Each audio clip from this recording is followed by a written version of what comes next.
pinging noise is horrific. Good morning, everyone. This is John with Gun.Deals, and today we're going to be taking a look at the Palmetto State Armory Sabre. Now, before we get into the video, if you want to help us out, you can, of course, like, share, and subscribe, as that is all free and does help us out quite a bit. Also, go ahead and comment your favorite high-value, quote-unquote, budget upper receiver, though the Sabre line is kind of a more premium offering from a more budget company like Palmetto State Armory. Now, full disclosure on the Palmetto State Armory Sabre that you see here, this was sent out to me by Palmetto State Armory for free, so I did not pay for it whatsoever, so go ahead and keep that in mind throughout the rest of this video. Palmetto State Armory is very well known as a budget-friendly brand, whether it's AR-15s, AR-10s, AKs, and just about anything in between. Palmetto State Armory makes a less expensive version of it. They've had their ups and downs throughout the years, but what they're trying to do now is expand out their lineup a little bit with a more premium AR-15, this of course being the Sabre. Now, before we get into this specific Sabre upper receiver, I do want to quickly go over a mild critique of the Sabre lineup in general. So again, the Sabre lineup is the higher end, a little bit more premium line of Palmetto State Armory for their AR-15s. The problem that I have with it is that they have a lot of variation within the Sabre lineup from different handguard manufacturers, different barrel manufacturers, barrel lengths and accessories, components, so on and so forth. So if you say you have a Sabre upper receiver, it may be a little bit different in terms of parts quality versus somebody else's Sabre upper receiver, because again, there is a lot of variability within the Sabre lineup. So one singular upper receiver review like this cannot go for the entire Sabre lineup, because again, there's a wide variety of parts that they're using between their different builds. Now, getting into this one specifically that we have here, this is a 16-inch mid-length upper receiver. This is using a FN cold hammer forged chrome line barrel, 15-inch M-lock rail, along with one of their 3-prong flash hider slash compensators. That is a very interesting muzzle device. In the back, we have a standard forged upper receiver, all good there. MicroBest BCG, that it has a Carpenter 158 bolt, it is phosphate chrome, and a Radian LT charging handle. Now, again, in this configuration, I think currently on the website, it goes for about $800. Now, fortunately, the heart and soul of the build, the barrel and the BCG, are very high quality, so we'll go ahead and start it with those components first. So again, the barrel, this is a FN chrome-lined cold hammer forged barrel, 16-inch mid-length gas. They call it their A2 profile. It's really just a government profile, so you have a bit of a thinner profile in the back, like a 0.65-ish, and then after the gas block, the 0.750 gas block journal, you have about a 0.7-ish inch barrel out to the end, so it is a little bit heavier. If you want it to be a little bit better balanced, you would simply swap those around, so you would have a little bit of a thinner taper profile at the end, and then a little bit thicker in the back. It would be about the same weight, but because of course that weight would be a little bit further back, it would feel a little bit better balanced rather than having that weight a little bit further out. So no, it's definitely not the most cutting edge or efficient barrel profile on the market, but when it comes to accuracy, which we'll get into a little bit later, it absolutely performs. Now, the rest of the barrel is, again, 4150 chrome Moly vanadium steel. It's what they call their machine gun steel because it is used in the FN machine guns. It is, of course, 5.56 chamber, 1-in-7 twist. All good there. Personally, 1-in-7 twist is my personal favorite, as it does tend to give you very, very good accuracy with some of the heavier bullets on the market. Other than that, of course, we have a mid-length gas system, and one minor complaint on the premium lineup from Palmetto State Armory is the gas blocks themselves are not dimpled and not pinned, so you just have 2 set screws on the bottom of the gas block going straight into the barrel, and that is the only retention method. There is no dimple, there is no pin. Now, I did do a reverse torque test on both the gas block screws and on the handguard screws, and fortunately they're all torqued down to spec, so that is all good. However, again, on a more premium build, a very expensive barrel, this is about a $250, $300 barrel just by itself, I would like to see a dimple and or a pin. Now, the other half of the major components on an AR-15 is going to be the bolt carrier group. The bolt carrier group does a lot of work. This one here specifically is one of their founding fathers BCGs from MicroBest, so it's basically just a branded BCG from MicroBest. Looks very nice. It is phosphate chrome. Phosphate chrome is a perfectly acceptable coating, very, very mil-spec. Chrome lining on the bore of the gas key and the bore of the carrier itself, perfectly fine. The bolt itself is Carpenter 158, which is the proprietary mil-spec bolt material. and is overall very good. There's some arguments between 9310 and Carpenter 158. Overall, Carpenter 158 is perfectly fine. There are some better, more high-tech steels on the market, but Carpenter 158 does a really good job. Now, when it comes to the gas seal on the BCG, it's not that great. It's pretty loose after only a couple hundred rounds. It's definitely on the looser side of a gas seal. All that means is that you're going to have more gases escaping, and it's not going to have quite as efficient of a seal as something that has a little bit tighter tolerances. Keep in mind that we only have a couple hundred rounds through it at this point. It does still pass the anecdotal test, but just barely. So basically, if it expands on its own, that means the gas rings are worn out. Though again, they definitely shouldn't be worn out after only a couple hundred rounds. Could be an issue with the gas rings themselves, could be just a minor tolerance issue on the BCG. Now, one thing that I do want to talk about the finish, the phosphate finish on the actual carrier itself, which is 8620. It is a phosphate finish, which is not necessarily the strongest finish on the market. It does absorb lube quite well, but it's already wearing pretty aggressively on all of the carrier rails, again, after only a couple hundred rounds. So the finish doesn't appear to be the toughest phosphate finish out there, and certainly after a few thousand rounds, that will all probably be gone. Now let's go ahead and talk about the specific rail that is included here on this version of the Palmetto State Armory Sabre. This is again a 15-inch M-LOK rail that looks almost identical to a Geissele Mark 8. Now the Geissele Mark 8 is a very good rail. I'm not sure if Palmetto State Armory is having them make the rails for them a little bit cheaper. There are some cut corners here, or if they're just copy and pasting the design. So for instance, you have the same type of rails here on the left, right, and bottom as the Geissele Mark 8. They are a little bit slimmer, but very similar in profile. And then you have the intermediate positions for M-LOK here at the top left and top right. Now on the bottom, this profile here where you do not have M-LOK is, to my recollection, identical to the Geissele Mark 8 rail. So again, maybe Geissele is making these rails for Palmetto State Armory. Some of the other Sabres do come directly with Geissele rails. So again, I'm not sure if this is contract manufactured or if they bought the rights to make something very similar and basically kind of just copy and pasted a Geissele Mark 8 rail. Not a bad thing to do that. I'm just pointing that out. Now on the top, we do of course have continuous Picatinny that is T-marked for those of you guys who like that. The Picatinny itself is scalloped out. It is dehorned, so it's not like rough or anything like that. That will save you maybe an ounce or two. Some people do like that. It's a little attention to detail thing. You don't really need all the Picatinny there anyways, and it is, again, going to be a little bit lighter. Now, moving back from there to the lockup. The lockup is actually surprisingly good. You have two steel bolts into a steel locking block with two little prongs up top. It might be hard to see that on there, but I probably have some B-roll of it that actually dig into the barrel nut as far as I understand it. So you have a clamp / wedge system.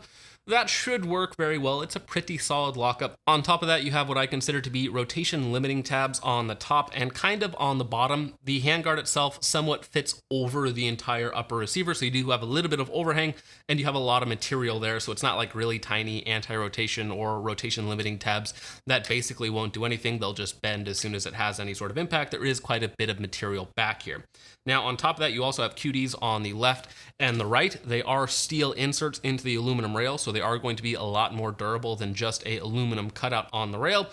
They're not anti-rotation, which does not bug me, but I know that that does bug quite a few of you out there, so that might be a bit of a downer for you, so you might have to put in some sort of other QD for your sling if you desperately need that anti-rotation. As far as I'm concerned, the rail is overall very good. You do again have 15 inches of M-LOK 5 positions, full-length Picatinny on top that is scalloped out and T-marked, anti-rotation tabs, wedge lock / clamping system on a large steel locking block. I do like that.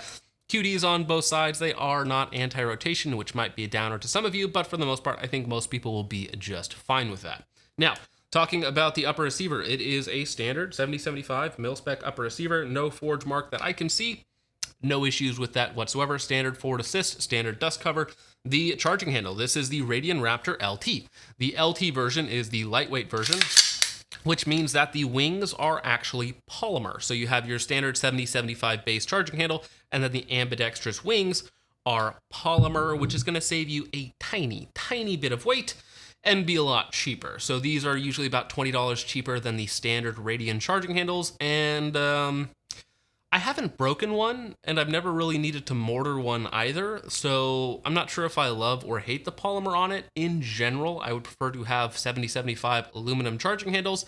Again, I haven't had an issue with one to date, but it's not necessarily the most confidence-inspiring thing. Though again, it does work well as an ambidextrous charging handle. It is very easy to get from either side. This is the full-size version, not the smaller version. So again, the Radian Raptor LT polymer charging handle, maybe like a quarter of an ounce lighter, about $20 cheaper, and not necessarily my favorite, though again, it works well enough, though keep in the back of your mind that it is polymer. Now, before we get to shootability and performance, we need to talk about the in the room, and that is going to be their 3-prong muzzle device / compensator.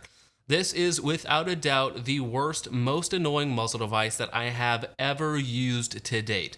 The pinging sound, the tuning fork noise that this produces when firing is horrific. It is loud and persistent. Depending on what I was doing, depending on where I was, it would last up to 20 or 30 seconds of just a straight, horrible tuning fork noise.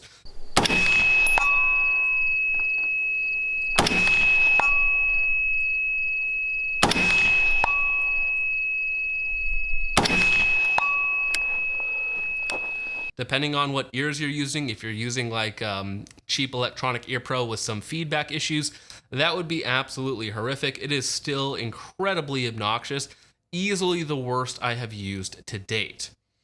Now, other than that, the muzzle device works very well. So as a 3-prong flash hider, it does a good job of reducing flash, so you're not getting too much on a 16-inch 5.56 to begin with. On top of that, it does have 2 very small ports up top to give you some vertical compensation in terms of recoil. So it does not push down like a Nox will with the 6 ports. With just the 2 ports on top, it feels very, very smooth while giving you a very, very good flash reduction as well. Those aspects of the muzzle device work very well. On top of that, I think it's long enough to get pin and weld on a 13.7. It's a pretty long muzzle device, so it could work well for that application. But when you fire, again, it just produces the most horrible ringing noise you have ever heard, and it is very obnoxious. And again, this is what they ship with. This is one of their, I don't know if this is their in-house design or something like that, or if somebody's making them for it, but if they could redo the geometry a little bit with the prongs, make them a little bit shorter, make them a little bit thicker, do something to reduce that absolutely horrible tuning fork noise.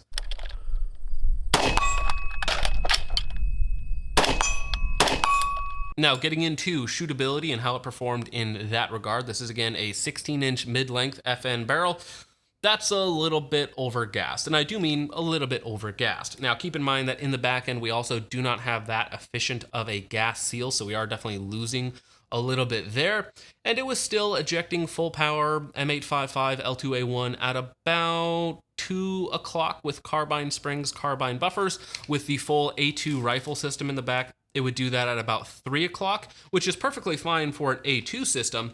However, when you're just running carbine buffers and springs, you are going to get a little bit more aggressive ejection. So it is going to be a little bit overgassed. Now, I don't work in their marketing department. I don't need to tell you it's, quote unquote combat gassed. You guys can do whatever you guys need to feel good about the recoil. For me personally, it is a little bit overgassed, and it's just that. It's a little bit overgassed. It's not horrible. It's not quite as smooth as it could be. It's not quite as smooth as some nicer guns on the market. Though again, FN does in general slightly overgas their barrels, whether again you think that's combat gassed, a little bit enhanced reliability, so on and so forth. For me, it's just a little bit more gas than you absolutely need for very good reliability. Now, keep in mind that is without a suppressor using decent ammunition. If you were using weaker ammunition, it would probably feel very good. And if you're using full power M193 and a suppressor, you're probably going to get a lot of gas back in the face. Getting into accuracy, which is also going to be greatly determinant on the quality of the barrel. Keep in mind, this is a FN Cold Hammer Forged Chrome Line barrel, which is generally going to give you very good accuracy. Well, we got very good accuracy out of it. So the scope that we use for accuracy testing, this is a Vector Continental German glass 1:6. Fantastic glass, very, very beautiful, but 6x magnification isn't really enough for me personally to get a perfectly refined point of impact, point of aim at 100 yards. So I did the accuracy testing at 50 yards. Now, I only had a couple different loads to test on the day that I went out. We will, of course, continue to shoot this, get it over 1,000 rounds, do accuracy testing with a little bit heavier of a scope, as well as more weights of bullets as well. But The accuracy that I was able to get out of it with 62 grain L2A1, which is a M855 clone, I was able to get about 2.5 MOA, perfectly fine, with some 69 grain ADI, which can have some variation between gun to gun. That one there shot at about 2 MOA.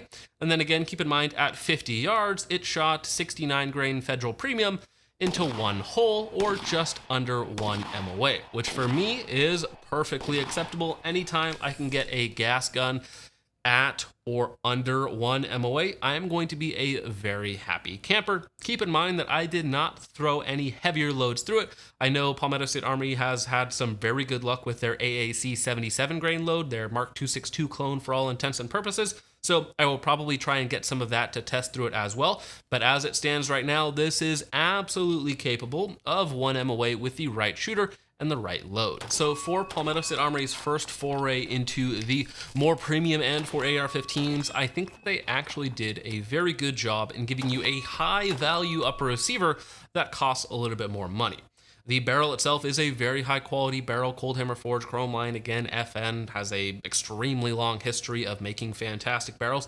The handguard itself, for me, is basically perfect. Very, very few complaints. The upper receiver is perfectly fine. The charging handle's plastic, not my favorite. The MicroBest BCG are very well regarded BCGs. This one here just has kind of a mediocre finish and a little bit less efficient of a gas seal. As far as real complaints, the only thing I don't like on the build is the 3-prong flash hider. I think that can be swapped out. And again, because it's a 16-inch, it doesn't need to be like pinned and welded on there, so you could swap that out for anything, and I will be shooting it suppressed. It is, again, a tiny bit on the over gas side, so I will probably throw in a heavier buffer and spring combo when I'm doing suppressed shooting with this gun, but I will continue to test and evaluate. As of right now, the shootability is very decent. It was put together well. Again, the torque on the handguard screws and on the gas box screws was very good. I'm not a big fan of the fact that it's not dimpled or pinned for, again, a more premium upper receiver, especially with a very nice barrel. I would like to see it pinned and or dimpled, at least to give it a little bit more of a bomb-proof build. But again, overall, the only thing that I'm going to be swapping on the build is definitely going to be that flash hider. Shootability on the decent side of things. Accuracy, very, very good, and I hope to continue to have good accuracy when we put some more rounds through it with a little bit higher power of a scope. So with all that out of the way, let me know what you guys think of this specific Palmetto State Armory Sabre in the comments down below. If there's a different configuration that you like more or less, again, questions, comments, concern, go ahead and leave those in the comments down below. But with all that out of the way, guys, thank you so much for watching. I hope you all enjoyed. I will see you in the next one. Peace off.